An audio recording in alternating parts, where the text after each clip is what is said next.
When I keep thinking about how in the last 60 years, the history of the country is a history of lost opportunities for India, I very honestly doubt the patriotism and the intent of these people. These guys weren't patriots. No, they weren't. Because if you are a patriot, you will not deliberately keep the people of your country poor. You will not deliberately deprive them of economic opportunities. These guys did it the last 60 years. And all of these people now have come together to fight Narendra Modi. Who is the opposition to Narendra Modi today?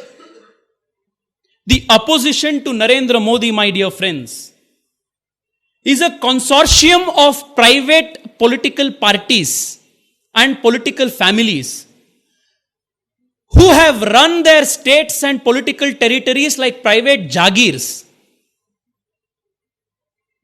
It's a coalition of dynasts, a coalition of crooked, corrupt political private entities who know their death, who know their time has come.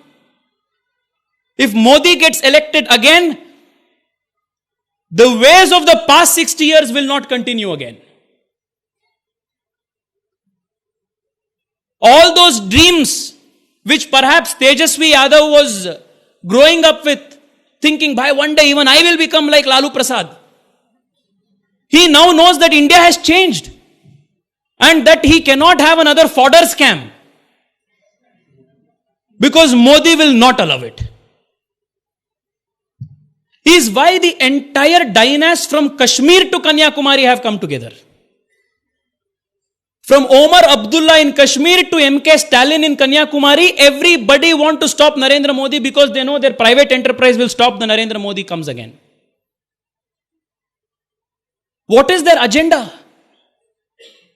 Former Prime Minister Deve Gowda, who hails from my state, in a recent political rally, he said the only agenda of our coalition is to stop Modi. They're openly saying it. How can someone be more shameful? Modi is saying my agenda is a new India. My agenda is a $5 trillion economy. My idea is in 2020 a superpower. This is one agenda on the side. On the other hand, you have all of these jokers coming together and doing circus every single day and saying our agenda is to stop him. This may sound outrageous. The left liberals on Twitter may not like me saying this, but this election is a test of the common Indian's patriotism. And if you are with Modi, you are with India. If you are not with Modi, you are anti-India. That's it.